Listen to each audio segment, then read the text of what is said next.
Hi, James Maduke here from teachonline.io and trainingsites.io, where we show people how to start, build, and grow their own education business selling online courses. And what I want to do today is something pretty exciting if you're looking to market your courses in your community and your online education business, and that is to be able to create a podcast and have it on YouTube. Now, if you hadn't heard last week, YouTube announced that they're going to actually allow podcasts on youtube.com. It'll be available at youtube.com/podcasts, and I'll put all the links below in the notes here.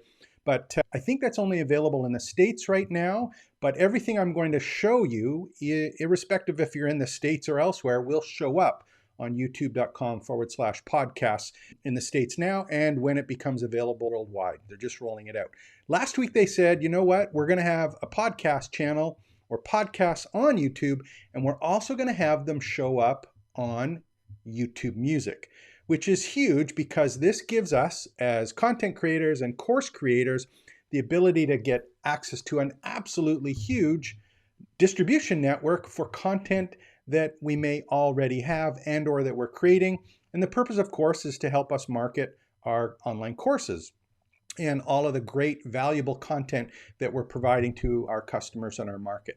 So I'm going to show you how to create a podcast, show you the tricks to it, and I'm also going to share at the end 3 kind of keys to think about as you're doing this. So what do we need to do to get started? First thing is that I'm assuming that you have a channel on YouTube. If you haven't done that, go to youtube.com or watch one of the videos on YouTube on how to open up a channel. I'm assuming that you've got one, because once you do, what we need to do is we need to log into your YouTube channel and then go to the studio. So I'm going to do that for you right now. I'll go and actually we'll open a page up here. You can see I'm doing this in the evening, so I've got the dark screen going, which hopefully you'll be able to see okay.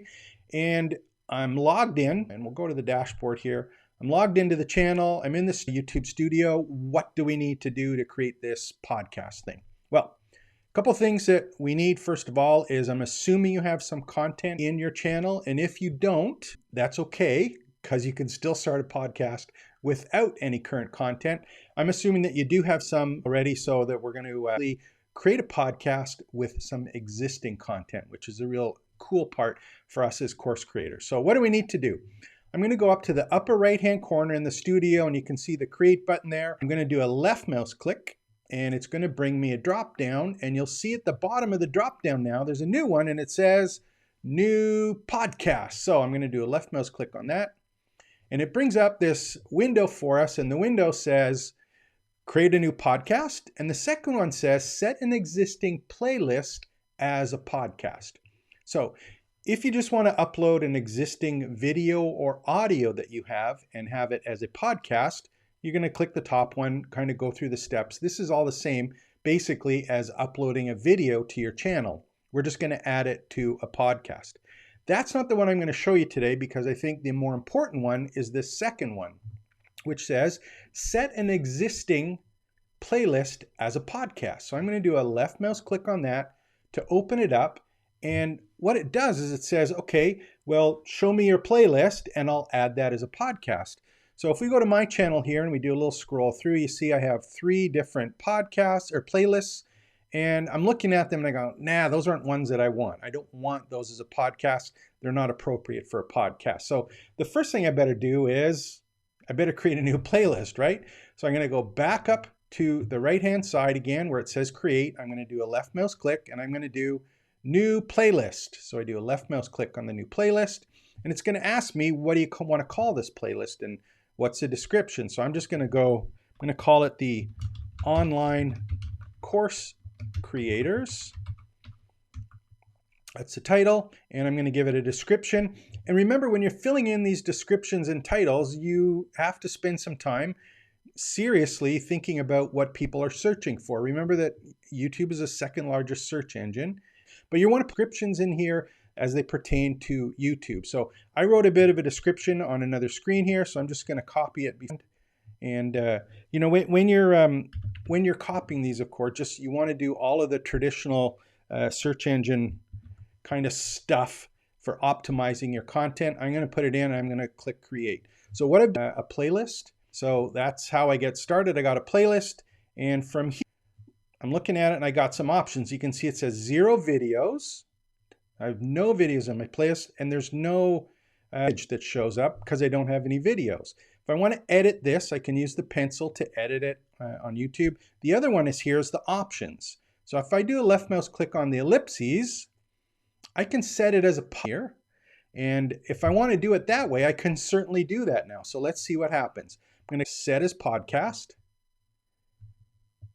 And I've got my content, got everything there. And I'm going to scroll down and I notice it says visibility. It's a public podcast, but now I have podcast thumbnail. So I need to have a thumbnail specific for the podcast, and the thumbnails are a little bit differently. As opposed to the landscape images that show up for traditional YouTube videos, podcast images are square. So you're going to have to use the standard podcast image size, which is a square image. And I think I use 3000 by 3000 pixels. Those are large images, but they condense down and always show clearly. As long as it's square, obviously the bigger to the 3000 you can, the better. But just make sure that, that they're square. And I'm going to upload a square picture. I'm going to do a left mouse click, and it's going to give me to pick one of the images that I have. So we'll do that.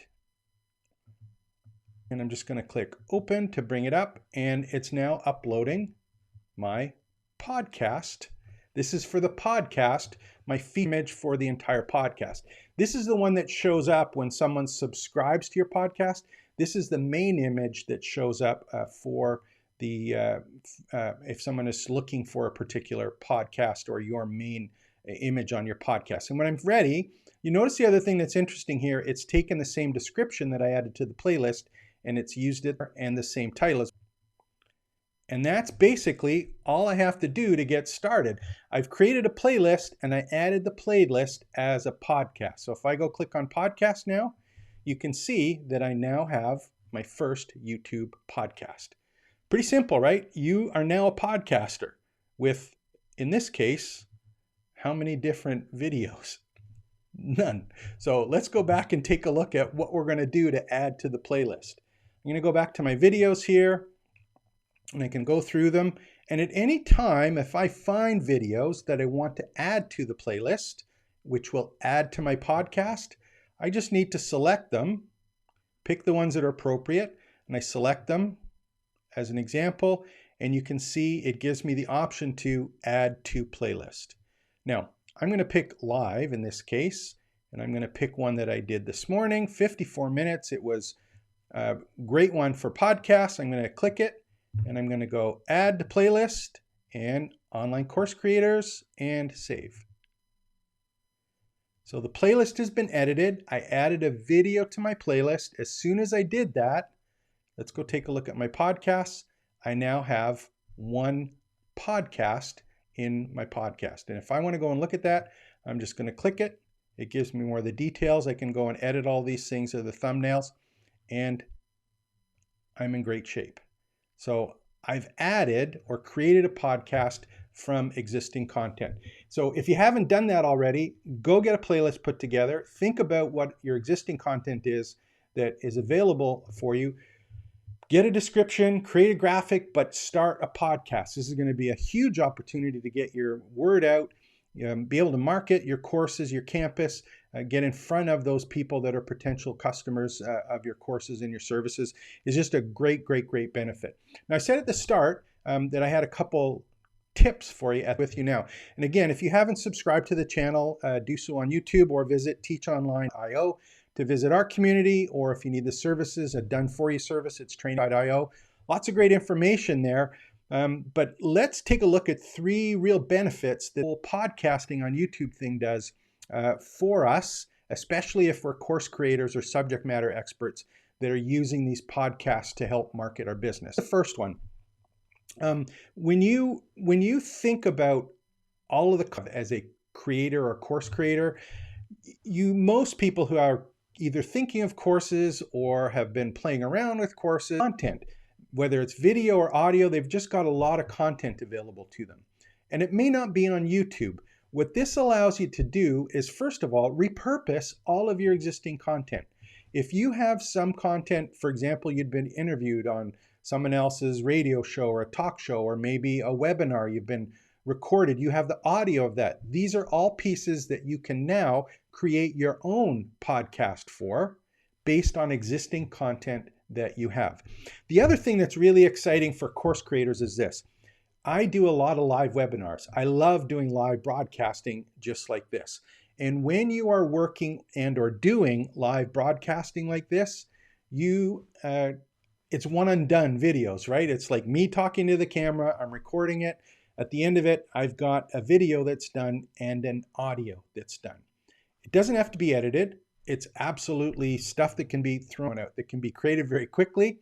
And when you have that live content, all you have to do is add it to the playlist and it's automatically added to the podcast.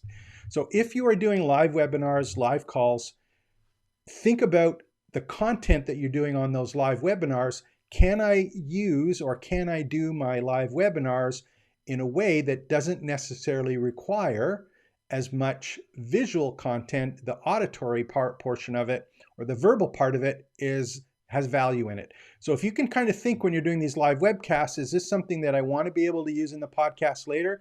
Reference things not necessarily visually, but if you can use it with words and sound, you might be able to double purpose or repurpose existing work that you're already doing. Capture your digital exhaust and reuse it. So that's the first one.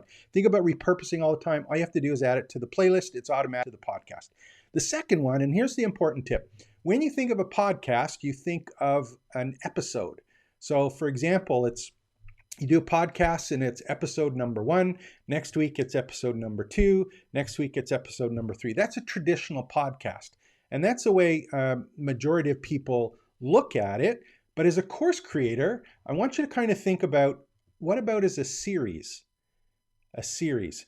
An episode doesn't have to be consumed in a sequence. So it's 7, episode 12, episode 198, just based on the topic of that episode. If you think of a course that is broken up into lessons, think of those as a series of podcasts. This allows you to take any existing course that you have that you may be using as a lead magnet or a way to grow your business or get people, again, interested in you or get to know and like you. If you have a series of video lessons, you can upload those, add them as a playlist, and you now have a series, a podcast series that has to be consumed in the order that are set up in your lessons, because it doesn't make sense if people don't follow the order.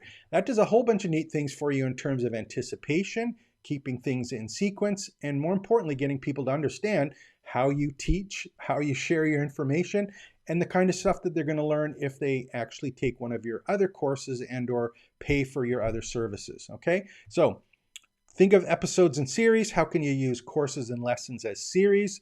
Very, very cool tip. The other one is, I talked about it briefly, and this is the part that I think is going to be super exciting for course creators, is this whole one and done situation. There's so many people that are creating courses only that it's very, very difficult now to do a recording of something, save it as a course, a one-time copy of something, and not have it either be out of date or, more importantly, a specific question that is coming up from the people who are taking the course. Live webcasting, blended learning, all of this asynchronous learning so that you can have video tutorials plus you as the instructor answering questions. It's all about live webcasting. And if you're capturing your live webcast, putting it into a playlist, it's now a podcast as well. So think about these three things when you're putting your content together. Start your podcasts, create a playlist, and start uploading your content as fast as you can to take advantage of this great opportunity to start, build, and grow your online course business. This is James Maduke speaking from teachonline.io and trainingsites.io. I hope you enjoyed it. Take care. Expect the best.